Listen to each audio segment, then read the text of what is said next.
Je suis tout simplement le président de l'Institut de recherche et d'études de la libre pensée, qui est un organisme spécifique.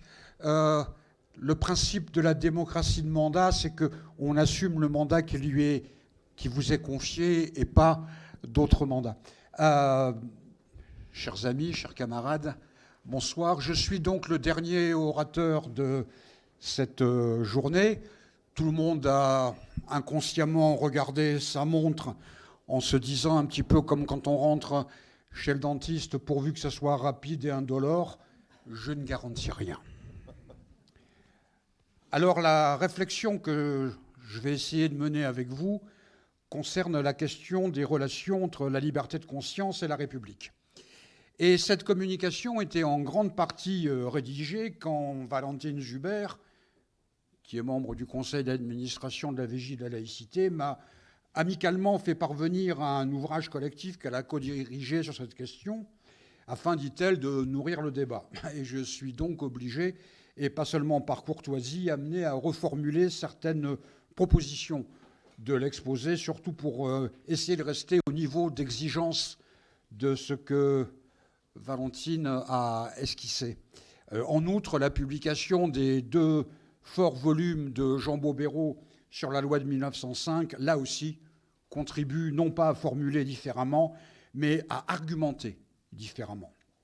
Donc mon propos sera obligatoirement limité sur beaucoup d'aspects. Si la liberté de conscience est une notion fondamentale dans la République, il faut considérer que cette notion, en tant que telle, apparaît tardivement, ou plus exactement, elle n'apparaît pas simultanément à la République. Elle surgit dans un texte à vocation législative, dans le décret de séparation de la Commune de Paris du 4 avril 1871, avant d'être établie de manière pérenne dans la loi du 9 décembre 1905. Jean Bobéro, que j'ai mentionné, remarque que l'évocation de la séparation des Églises et de l'État par la Commune de Paris n'a pas lieu lors des débats de la loi de 1905. Cela peut sembler surprenant quand on connaît la place d'Allemagne, d'Édouard Vaillant, de Ferdinand Buisson, à des titres divers dans la Commune, mais quand on regarde bien les choses, à tout prendre, c'est assez logique. Aurait-il été justifié, aurait-il été approprié de rappeler une tentative qui s'est terminée par un échec, et par un échec sanglant? N'importe quel syndicaliste sait très bien que quand on appelle à une grève, on ne rappelle pas obligatoirement, nécessairement, l'échec de la grève précédente. Il faut savoir jouer sur l'ensemble des argumentations. Donc cette notion, celle de la liberté de conscience, étonnamment, ou pas, on va voir, ne figure pas dans les textes révolutionnaires, même si en filigrane, elle est contenue, mais en filigrane seulement, dans la Déclaration des droits de l'homme et du citoyen du 26 août 1789. Donc il faut essayer de définir cette liberté de conscience, et je partage la formulation, la proposition de Valentine Zuber, que je vais citer. La liberté de conscience, c'est tout d'abord une liberté individuelle, en ce sens qu'elle est un droit pour tout citoyen de ne pas être privé de sa liberté, sauf dans les cas et selon les formes prévues par la loi. Mais la liberté de conscience, ajoute-t-elle, est aussi une liberté morale, qui fait de la moralité la condition essentielle de la liberté de cette expression. Je partage ce point de vue. Mais il faut aller un petit peu plus loin. Dans la brochure de l'IRELP, et puisque je suis à la tribune et que je suis le président de l'IRELP, je vous rappelle que l'adhésion à l'IRELP est de 20 € et que toutes les conditions figurent sur le site internet de l'IRELP. Donc, fin de la parenthèse publicitaire. Donc, dans la bibliothèque de l'IRELP, on trouve une brochure relativement peu connue pour la liberté de conscience, une série de conférences datée de 1904, et la date n'est pas secondaire. Paul Balaghi, un des conférenciers, affirme, je cite, « La liberté de conscience est la part essentielle et intime de la liberté individuelle », ce qui est important, certes, mais qui ne va pas au-delà de, je dirais, la pétition de principe. Plus détaillée, l'argumentation d'Émile Rayot est à citer. C'est ce que je vais faire. La liberté de conscience est un droit qui appartient à tous et que tous doivent également respecter. Chacun doit être persuadé, toujours se souvenir, que sa liberté à lui entraîne pour conséquence nécessaire une liberté parallèle, correspondante chez les autres. Votre conscience est libre. Entendez que chaque conscience possède identiquement le même droit. Projetez-vous avec votre légitime exigence dans chaque âme étrangère à la vôtre, où vous comprendrez en quel sens le droit de penser et de croire est universel. La liberté de conscience est individuelle, certes, mais elle est surtout illimitée, réciproque, égale. En un mot, absolue. J'insiste sur la formule que je viens de citer. Chaque conscience possède identiquement le même droit. Or, et sauf erreur de ma part, ce qui est possible, et c'est peut-être ici que je me sépare de l'opinion de mon amie Valentine Zuber quand elle écrit, par exemple, je cite, « La liberté de conscience telle qu'elle a été jugée au cours de l'histoire est en fait la liberté religieuse, ce qui, de mon point de vue, limite considérablement la première, c'est-à-dire la liberté de conscience. » Le grand historien de la Révolution française, Georges Lefebvre, disait, à propos des critiques sur la pensée philosophique des révolutionnaires en général et de Robespierre en particulier, ce jugement laisse l'historien indifférent. La pensée du XVIIIe siècle était ce qu'il se pouvait qu'elle se fût. Ils ne pouvaient pas sauter par-dessus leur tête. Le texte majeur de la Révolution, j'y reviens, on le sait, c'est la Déclaration des droits de l'homme et du citoyen, rédigée, je cite à nouveau, sous les auspices de l'être suprême.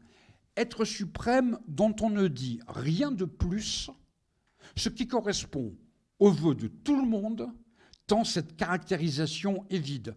Cette déclaration affirme, on le sait encore dans son article 10, « Nul ne doit être inquiété pour ses opinions, même religieuses ». Formulation assez alambiquée, au demeurant, et qui fait preuve d'une obscurité qu'on ne trouve pas dans les autres articles. Mais malgré tout, il est question d'opinion religieuse, mais pas de liberté de conscience, pas même de liberté de culte. Quand on continue les examens des textes, regardons par exemple le rapport du 7 mai 1794, présenté par Robespierre, qui institue ce qu'on appelle faussement le culte, si je casse tout, le culte de l'être suprême, alors que l'intitulé exact est « Culte de l'être suprême et de la nature ». N'oublions jamais le deuxième terme. Ce culte est tout sauf une religion d'État. Le culte est des plus sommaires. Et d'ailleurs, la loi du 7 mai 1994, dans son article 11, garantit la liberté des autres cultes. En fait, la phrase essentielle de ce rapport est « Le fondement unique de la société civile est la morale ». Il faut une morale civile qui, parce qu'elle doit être commune, doit être la plus légère possible. Et ce culte revêt une forme de panthéisme, de syncrétisme, qui convenait à tout le monde, y compris aux catholiques, y compris aux athées comme Sylvain Maréchal, y compris aux protestants comme Boissy d'Anglas. Et d'ailleurs, j'ai l'habitude de citer cette phrase de ce que vous appelez en France Buonarroti, que nous appelons Buonarroti, fidèle robespierriste, qui parlait, la formule est magnifique, qui parlait à propos de l'être suprême, du silence certain de l'être suprême dont les attributs sont un problème, que voilà une divinité au pouvoir singulièrement rogné. Et il ajoute d'ailleurs, la République française ne reconnaissant aucune révélation, n'eût adopté aucun culte particulier. Le culte est des plus effacés, des plus vagues, mais culte quand même. Et d'ailleurs, ce qui a abouti au fait que, quand on arrive à la loi de suppression du budget des cultes par la convention collective, là non plus, il n'est pas question de liberté de conscience. Cambon, le 18 septembre 1794, propose la suppression du budget des cultes. Pourquoi ? Il dit « Proclamer un principe religieux, de suite il faudra des temples qui devront être gardés par des personnes qui s'en prétendront les ministres, ils demanderont des traitements ou des revenus. » C'est assez logique. Or, Cambon, le financier de la Révolution, ne veut pas de nouvelles dépenses. Pour lui, l'alternative est simple. L'État peut payer ou l'État ne peut pas payer. mais il n'envisage pas une seule seconde que l'État n'ait pas à payer, ce qui serait la véritable séparation, et donc Cambon ne revendique pas la liberté de conscience. Pour citer à nouveau Georges Lefebvre, on ne peut donc dire que la Révolution ait pratiqué la véritable laïcité, celle qui déclare l'État étranger à la métaphysique et laisse aux convenances particulières la liberté d'en apprécier la valeur, celle que les marxistes caractérisent en disant que la religion est chose privée. Et le député Camus, c'est son nom, celui qui a créé les archives nationales par ailleurs, explique le sentiment général au début de la Révolution, le 1er juin 1790. Il dit « Nous sommes une convention nationale ». Convention nationale, ne faut pas confondre avec celle de 92, convention au sens d'Assemblée nationale. « Nous avons assurément le pouvoir de changer la religion, mais nous ne le ferons pas. » Et il poursuit « L'Église est dans l'État, l'État n'est pas dans l'Église. » On est sacrément loin de la séparation, on est loin également de la déchristianisation. Et insistons sur la formule.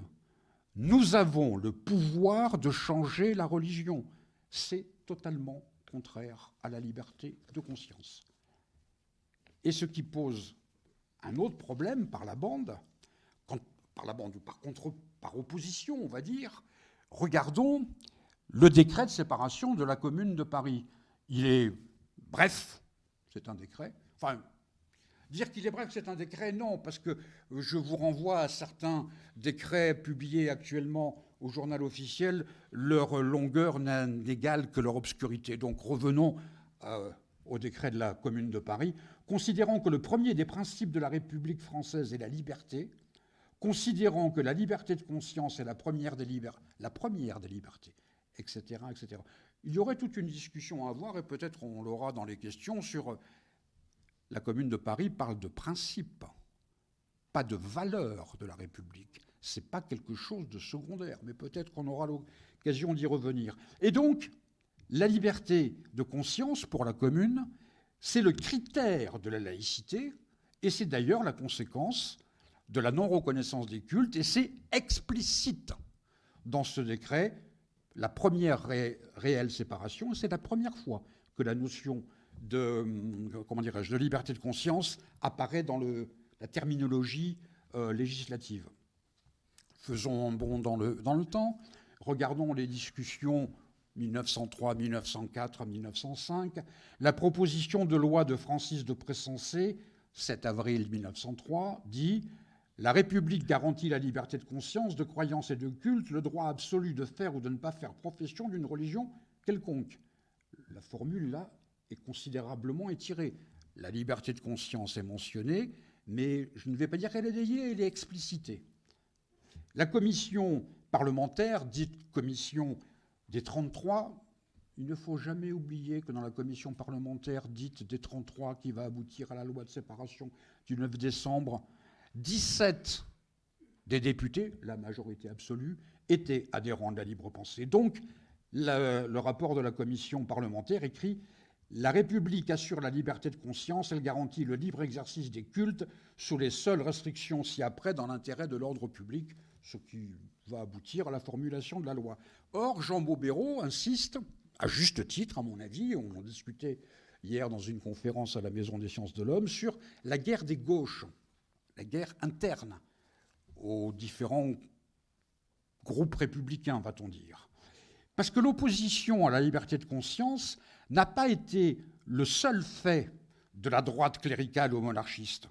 Et la question de la liberté de conscience dans la loi de 1905 a été même, pour reprendre la formule de Jean Bobéro, un enjeu, voire même l'enjeu. Ainsi, Maurice Allard, dans son contre-projet, ne mentionne pas la liberté de conscience. Pour lui, la liberté de conscience et la liberté religieuse, notamment celle de ce qu'il appelle le bloc romain, sont incompatibles. Après tout, c'est pas... Et pour ne pas avoir à se prononcer ni sur l'une, ni sur l'autre, il ne se prononce sur aucune des deux dans son contre-projet. Même s'il cherche un autre bout, une autre solution, le contre-projet, le projet plus exactement d'Émile Combes, qui est un projet de réaménagement du Concordat pour aller vraiment très très rapidement, là non plus ne mentionne ni la liberté de conscience, ni la liberté religieuse. Et ce qui est, non pas étonnant, mais curieux, mais à noter, à relever, c'est que les deux textes, les deux auteurs se réclament explicitement de la Révolution française, quitte pour Maurice Allard à attribuer à la Convention la déchristianisation, ce qui, comme nous le savons, est éminemment faux. Mais leur démarche, ou plus exactement, leur point de départ n'est pas incohérent.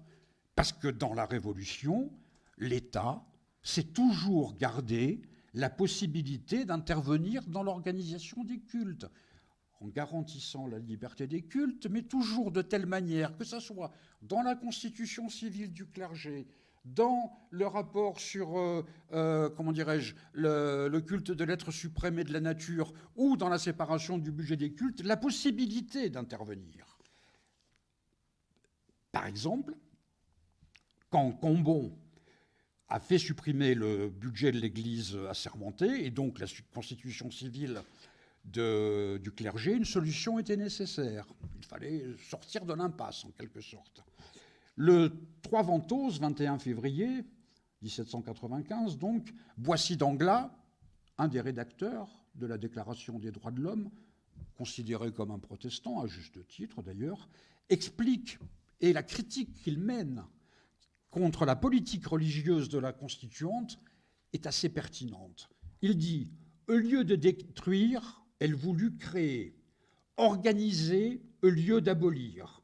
Elle ordonna pour la religion un établissement pompeux et dispendieux. » Là, on voit la critique du protestant contre les luxes de l'Église catholique. Mais cette chose-là est secondaire. Il est presque aussi vaste que celui qu'elle avait détruit. Il ajoute, elle, la constituante, se laissa former un schisme et ne sut jamais le réprimer. Les arguments de Boissy d'Anglas sont bien loin des arguments des partisans de la séparation.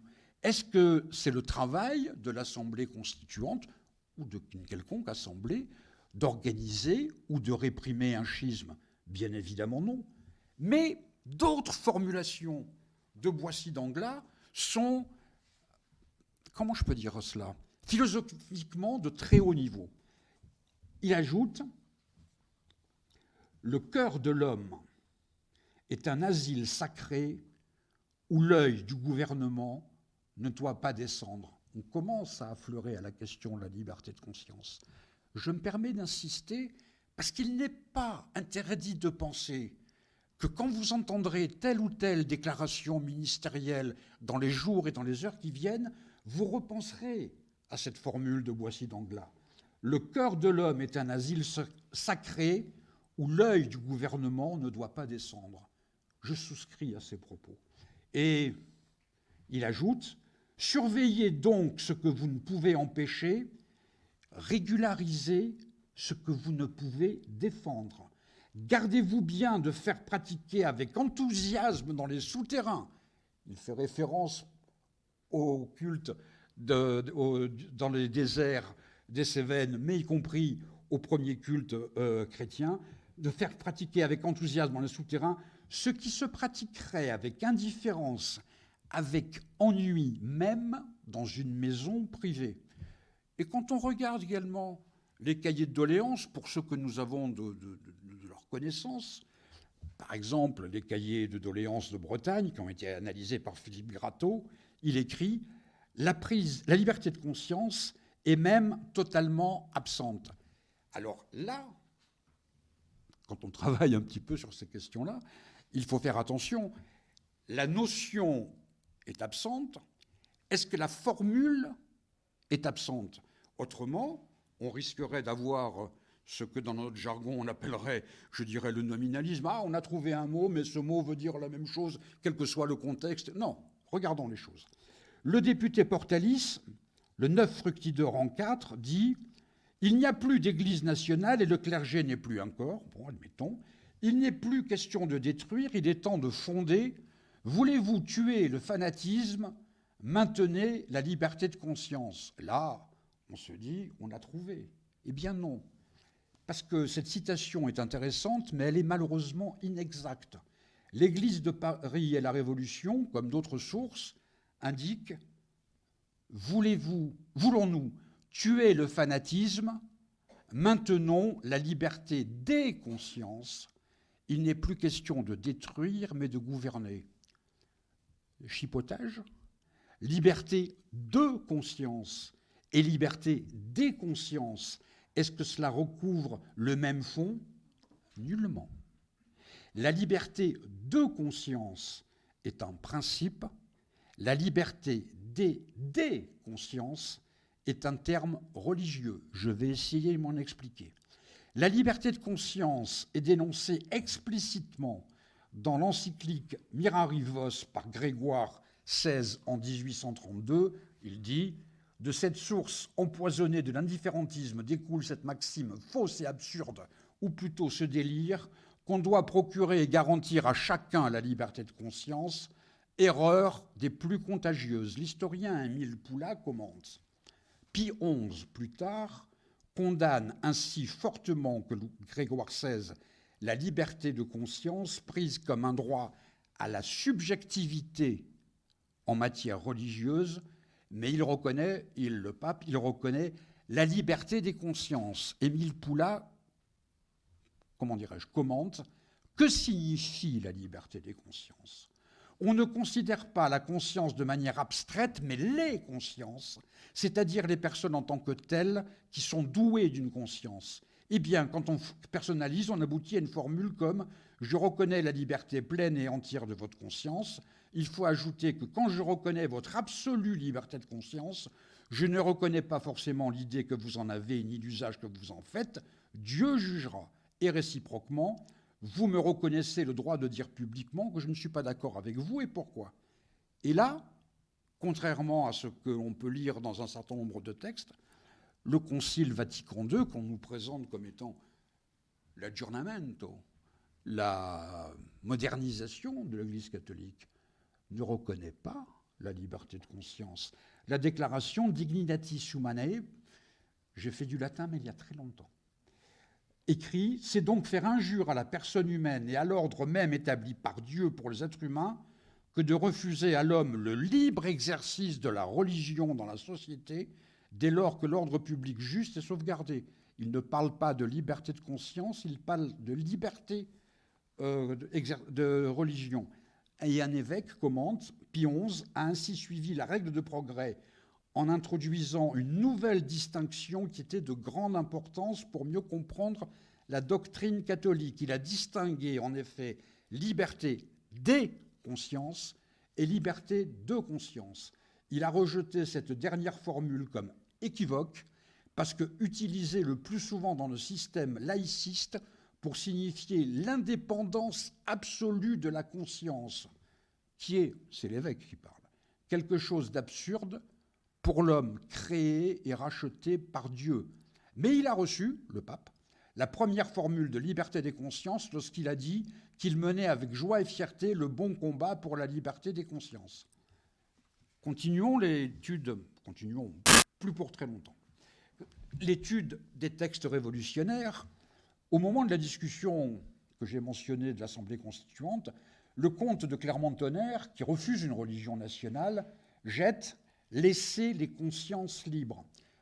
La formule est plus enveloppée, mais donc plus équivoque, mais elle doit être relevée. Est-ce que c'est une question stylistique de relever le pluriel « les consciences » et non le singulier « la conscience » ? De mon point de vue, ce n'est pas une question stylistique.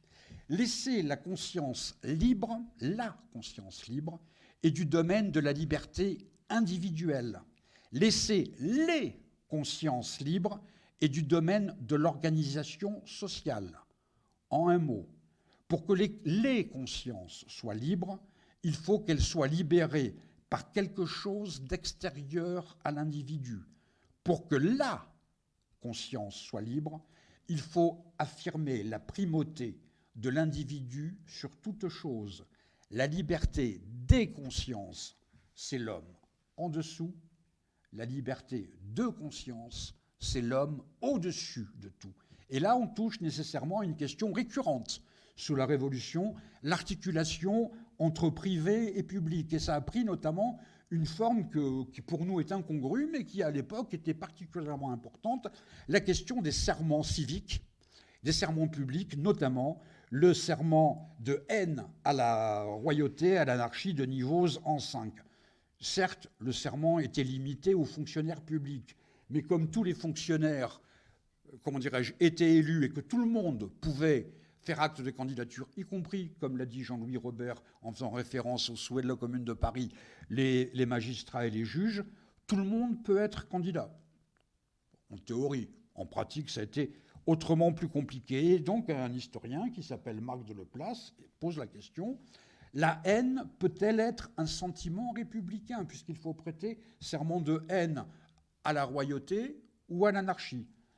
Fondamentalement, la question de la liberté de conscience individuelle, illimitée, égale, réciproque, est limitée par le serment. Et Marc de Leplace note fort judicieusement que la Troisième République naissante, qui cherchait pourtant à mettre ses pieds dans les pas de la Première République, ne l'a pas suivi du tout sur la question des serments civiques et des serments de haine plus particulièrement.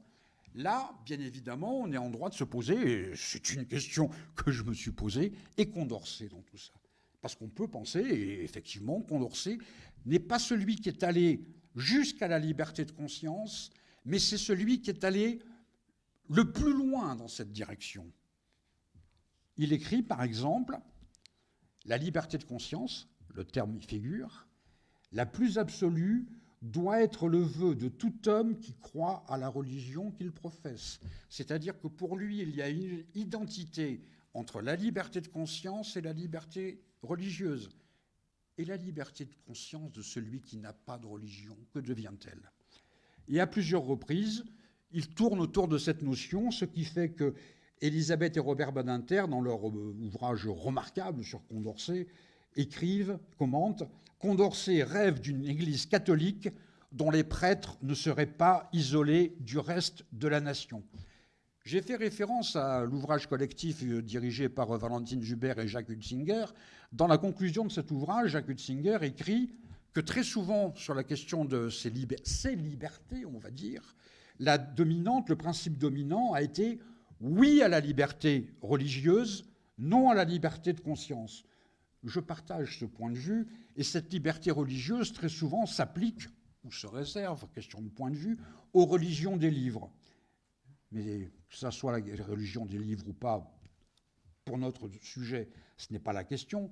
Jacques Huetzinger utilise une formule que je trouve des plus pertinentes sur la question de la liberté religieuse. Il dit « Chacun doit rester dans son propre couloir religieux ». C'est exactement ce que formulait Condorcet. La possibilité de sortir de son propre couloir religieux, mais de rester dans un couloir religieux.